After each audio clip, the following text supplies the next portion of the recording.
4 Premier League games left, a Champions League semi-final against Atletico Madrid arriving faster than anyone is ready for. A key player down with an injury and no confirmed timeline for his return.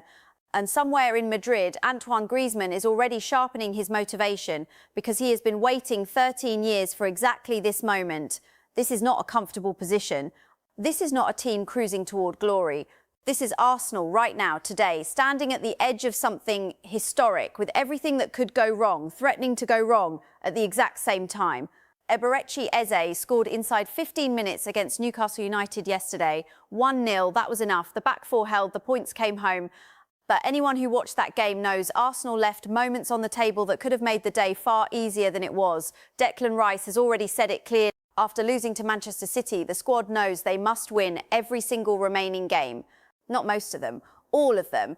And while Arsenal were grinding out that result at the Emirates, the news was moving fast. Kai Havertz, Pablo Barrios, Julian Alvarez, Bruno Guimaraes, Maxi Araujo, Endrick. The summer is already being built while the season is still on the line. This is the moment right now, and I am going to take you through every piece of it. Kai Havertz, injury update. The first thing I want to address is the situation surrounding Kai Havertz, because this one is important, heading into what could be the most critical week of Arsenal's entire season. The update going around right now reads as follows, and I want to be precise here. Hand of Arsenal posted this, and I quote directly, "There is cautious optimism around the injury of Kai Havertz. Timeline yet to be determined, but initial fears of it being really serious have been alleviated. Trying to be as careful as I can with injury news and how fast it can change, but thought the fan base could do with this." AFTV then shared that post with the message, "Hopefully the injury is nothing serious. We need Kai Havertz for this crucial stage of the season." Now let me break this down for you. The phrase cautious optimism is doing a lot of work in that statement. What it tells us is that the club has moved past the worst case scenario. The initial fear, which we can assume was a serious muscular or ligament issue, has been reduced. That is genuinely positive news. However, the timeline has not been confirmed. Nobody is saying he will be back in 3 days or 7 days. That uncertainty still exists. What makes this particularly significant is the timing. Arsenal are about to enter a Champions League semi-final against Atletico Madrid. They also have Premier League games that carry title implications. Losing Havertz for an extended period at this exact moment would have been a serious blow to the squad's depth and attacking options. The fact that the severity appears lower than feared is a relief, but the situation still needs to be monitored very closely. Do not assume he is fine just because the worst has been avoided. Before I continue, I want to pause here for just a moment. If you are watching this channel and you want this level of detail and analysis on every major Arsenal story, please hit that subscribe button right now. It costs you nothing, and it means you will never miss a breakdown like this one. Now let us keep going. Pablo Barrios will miss both legs. This next update comes directly from Fabrizio Romano, and this one is significant for Arsenal supporters ahead of the semi-final. Romano posted, "Pablo Barrios will miss both games against Arsenal with muscle injury. He tried to recover in case of potential UCL final," reports Marca. Now here is what this really means. Pablo Barrios is a central midfielder for Atletico Madrid. He is an energetic, combative presence in the middle of the park, and his absence for both legs of this semi-final is a real blow for Diego Simeone's side. This is confirmed information from one of the most reliable transfer and football journalists in the world. The detail about him trying to recover for a potential final tells you something important. It tells you that Atletico believe they can get past Arsenal. They are already planning for a final scenario. That is a mindset point worth noting. For Arsenal, the absence of Barrios creates a slightly different dynamic in the midfield battle. Declan Rice and Martin Zubimendi will be operating against a depleted Atletico midfield unit. How Arsenal exploit that space and whether they are disciplined enough to control the tempo will be one of the key tactical stories of the tie. Arsenal's set-piece intelligence against Newcastle's. Now, let us go back to what happened against Newcastle United this weekend, because the tactical story from that game is fascinating. The AFC newsroom account posted the following. "Arsenal's decision to play short corners yesterday showed how sharp we are and how well we can adapt to any team's tactics. With Newcastle's tall players, going long wasn't an option. The decision to go short paid off, especially after Eze scored that banger from outside the box. And then they quoted Tim Stillman, who wrote, "One of the reasons that Arsenal's set-piece design is so good is because it's tailored to the opponent. Newcastle is one of the tallest teams in the league, so Arsenal kept going short, and it worked." Here is how I see this. What we are seeing here is not luck. This is preparation. This is coaching staff intelligence. Newcastle United have physical aerial dominance. Their centre-backs and forwards are among the tallest and most powerful in the Premier League. Sending crosses and corners into that zone would have been playing directly into their strength. Arteta's staff identified that weakness in their own approach and adapted the game plan accordingly. The result was Eberechi Eze scoring from outside the box in the opening 15 minutes. That goal changed the entire psychological dynamic of the match. Arsenal did not need to score again. The defence held firm and the 3 points came home. This is what elite football management looks like. It is not about having the most expensive players. It is about identifying where the opponent is vulnerable and designing your game plan around that specific vulnerability. Arsenal did that yesterday and it worked perfectly. Opta names Arsenal as UCL favourites. This next piece of information is striking and I want to read it to you clearly before I give you my thoughts. Matchday Central posted, UCL prediction, Opta has officially named Arsenal as the clear favourites to win the UEFA Champions League this season. The supercomputer model places Mikel Arteta's side ahead of Bayern Munich, tipping both European heavyweights to clash in the grand final. 38.60% title-winning probability, Arsenal versus Bayern Munich final predicted. Now, here is what you really need to understand about this. A 38.60% probability means that Opta's model believes Arsenal are most likely to lift the trophy, but it also means there is a 61.40% chance they do not let that number create false confidence. What the statistic does confirm is that by every measurable data point Opta can calculate, Arsenal are the strongest team remaining in the competition. The prediction of a final against Bayern Munich is also worth noting. That would mean Arsenal navigate past Atletico Madrid in the semi-final and Bayern overcome their own semi-final opponents. Neither of those things is guaranteed. Football does not follow supercomputer models, but the underlying message is clear. The data says this is Arsenal's best chance in a generation to win the biggest club trophy in European football. The question is whether Arteta's squad can handle the pressure of being favourites. That mental weight is real, and how they manage it over the coming weeks will be a defining test of this squad's character. Julian Alvarez transfer situation. Now let us move into the transfer landscape because there are several threads worth pulling here. Ben Jacobs, a reliable football journalist, posted the following. Julian Alvarez remains Barcelona's dream target this summer, despite the difficult nature of financing a deal. As revealed in January, Deco has held multiple meetings with the players' camp, but nothing is advanced yet. Atletico will fight to keep Alvarez and value him higher than the £104 million that saw Antoine Griezmann leave for Barcelona in 2019. There has also been formative Premier League inquiries, including from Arsenal earlier this year. Then the Arsenal Corner account posted, Arsenal have made early inquiries for Julian Alvarez, but any deal looks difficult with Atletico determined to keep him and pricing set to be very high. Let me put this in plain terms for you. First, it is important to be precise about what stage this is at. The word formative and the phrase early inquiries are both telling you that nothing serious has happened yet. Arsenal have not made a bid, there is no negotiation, there is no agreement. What has happened is that Arsenal have signalled interest. That is the very first step of a very long process. Second, Atletico Madrid's position is clear. They do not want to sell. They value Alvarez above the £104 million they received for Griezmann in 2019. In the current transfer market, that means Arsenal would likely need to spend well over £100 million to even open a serious conversation. Third, Barcelona are also in the picture and they have been holding meetings with the players' camp since January. Arsenal are one of several interested parties, not the front runner. The reality for anyone expecting a quick deal here is that this will be extremely complicated, expensive and highly competitive. Keep your expectations managed on this one. Zubimendi and Rice, Distance Starts Daily AFC posted a stat that I think deserves a moment of recognition. They wrote, Martin Zubimendi has ran the equivalent of 8.5 marathons this season, 360.2 kilometres, while Declan Rice has ran 8.3 marathons, 351.5 kilometres. Here is the part most people are missing about those numbers. These two players are the engine of Arsenal's midfield, and those numbers tell you exactly why. The work rate they produce week after week is extraordinary. Over the course of a full season, both men have covered distances that most elite athletes would struggle to sustain. What makes this even more impressive is that it is not just about running, it is about running with purpose. pressing, recovering, transitioning, covering defensive ground, and then immediately getting back into attacking shape. If Arsenal win anything this season, the contribution of Rice and Zubimendi in terms of pure physical output will be one of the reasons why.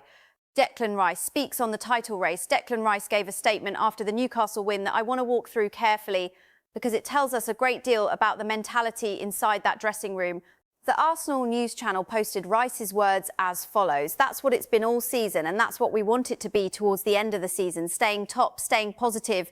There are 4 games to go, and that's what we want to do. Keep winning more matches, and we're going to be ready for that. The 3 points against Newcastle yesterday were massive. After the week we had against Manchester City, we knew with 5 games left, we have to win all 5. To tick that one off was a real boost, so we're really, really happy with the win. Let me walk you through this step by step. Rice is telling us several important things in that statement. The first is that Arsenal lost to Manchester City in a game that dramatically raised the pressure on the remaining fixtures.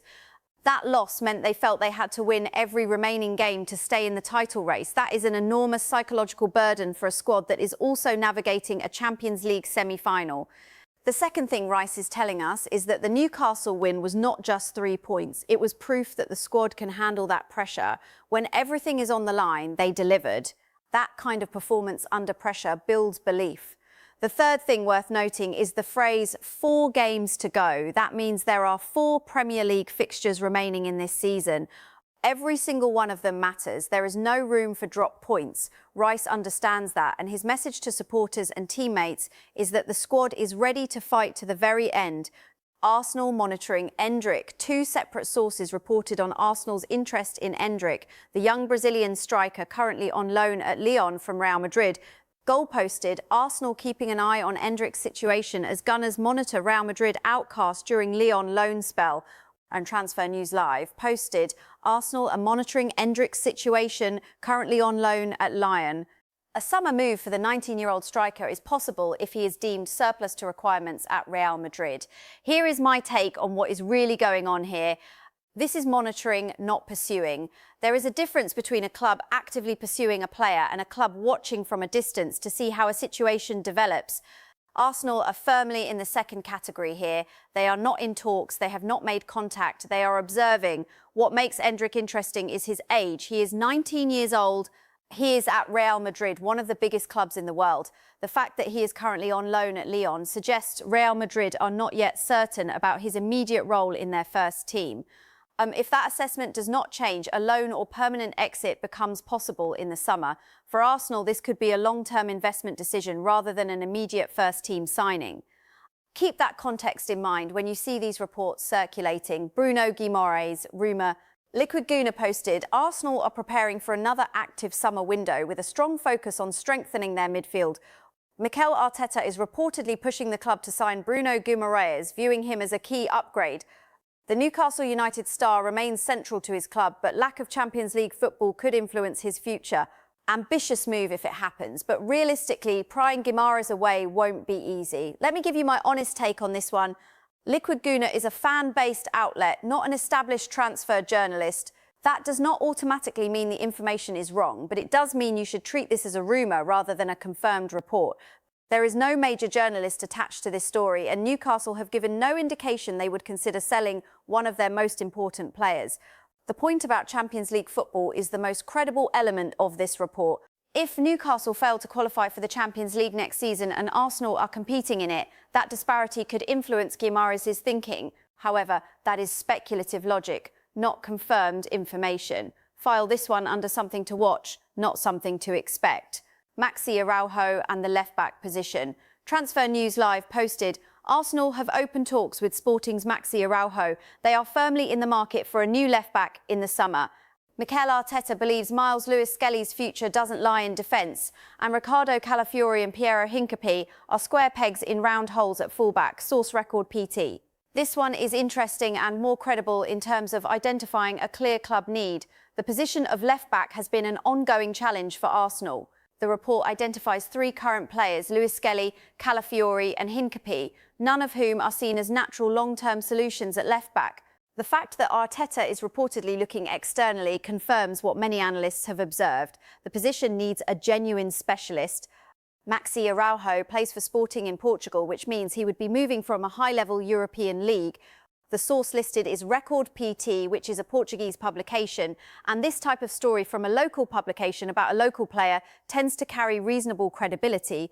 Opening talks does not mean a deal is done, but it does mean that Arsenal have identified the target and initiated contact. That is further along the process than the Julian Alvarez situation. Watch this one closely, the Griezmann story and what it means for the semi-final. Now, I want to spend some serious time on the biggest storyline heading into the Champions League semi-final, and that is the history between Antoine Griezmann and Arsenal. The situation is this. 13 years ago, Arsenal were interested in signing Griezmann. He was a young player at Real Sociedad who had been showcasing his ability and attracting attention from major clubs. Arsenal made contact and indicated they would make a move. Griezmann waited throughout the entire summer transfer window of 2013 for that move to happen. It never did. Arsene Wenger decided against signing him at the final stage, and the update came just hours before the market closed. Griezmann did not receive a proper explanation. He was simply told Arsenal would not be moving forward. Griezmann wrote about this experience in his own autobiography, and his words are important. He said, I waited, and I kept waiting. When there was no news, Eric called Gilles Grimandi, who said that the manager was still interested in me, to keep waiting. Finally, a few hours before the market closed, he let us know Arsenal would not make a move. I don't like to be told something and for it not to happen. So when Eric told me later that the London club were interested again, I told him, forget it, after the blow they gave us. That is not frustration. That is a firm, considered decision made by a man who felt disrespected and let down. A year later, in 2014, Arsenal tried again. Griezmann rejected them without hesitation and joined Atletico Madrid instead. That decision shaped the next decade of his career. He became one of the best players in La Liga, won the Europa League, the World Cup, and established himself as one of the elite attackers in European football. Now, here is my honest take on the deeper significance of all this. Griezmann has not forgotten. People who write about being told something and for it not to happen do not forget. That wound was deep enough to be documented in a book for the entire world to read, and the history between him and Arsenal did not stop at the transfer story. In 2018, Arsenal faced Atletico Madrid in the semi-final of the Europa League. That was Arsene Wenger's final season as manager, and that competition was the last realistic chance of silverware available to him. Griezmann scored the crucial equalising goal in the first leg at the Emirates Stadium. He then celebrated by doing the fortnight Take the L dance, a celebration that was deliberate, pointed and aimed directly at Arsenal supporters. That was not a neutral player doing a fun celebration, that was a man sending a message. Now the two clubs meet again, this time in the semi-final of the UEFA Champions League. Griezmann is still at Atletico Madrid. Arsenal are still trying to win the biggest trophy available to them.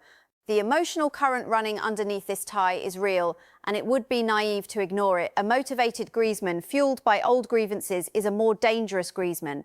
He has already shown at the Emirates that he can perform in high-pressure moments against this specific opponent.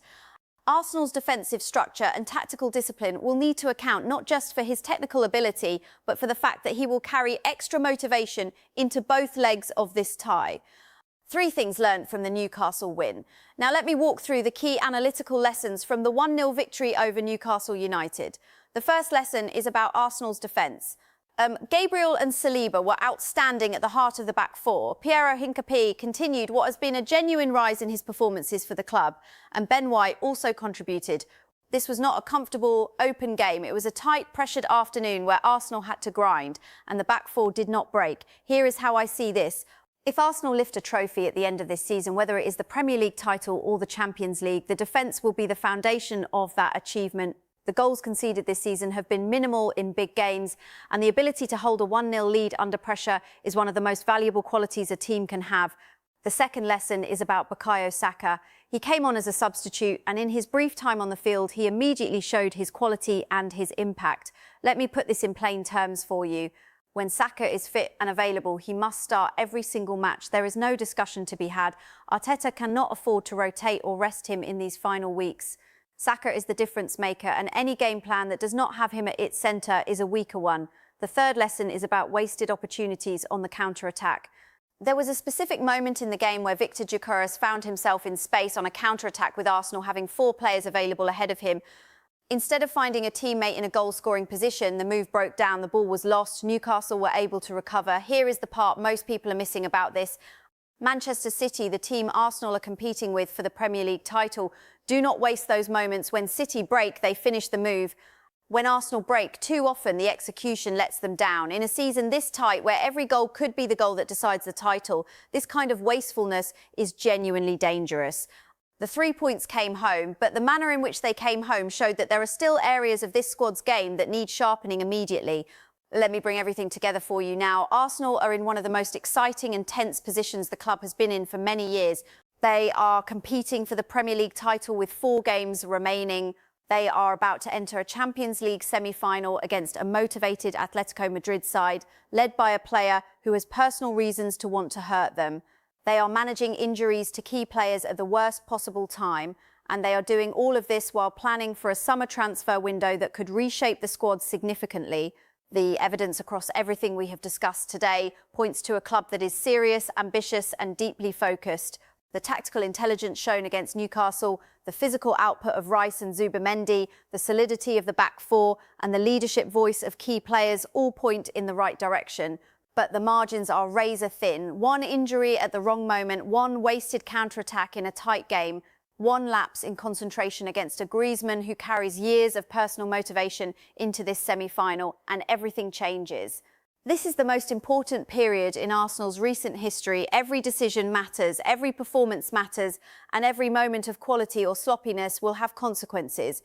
That is my full analysis for today. Stay close to this channel because the next few weeks will be extraordinary. If you found this breakdown useful, please subscribe, leave a comment below with your thoughts on the Griezmann subplot in particular, and share this video with every Arsenal supporter you know. I am Melissa, this is Melissa, Arsenal Analyst, and we will see you in the next one.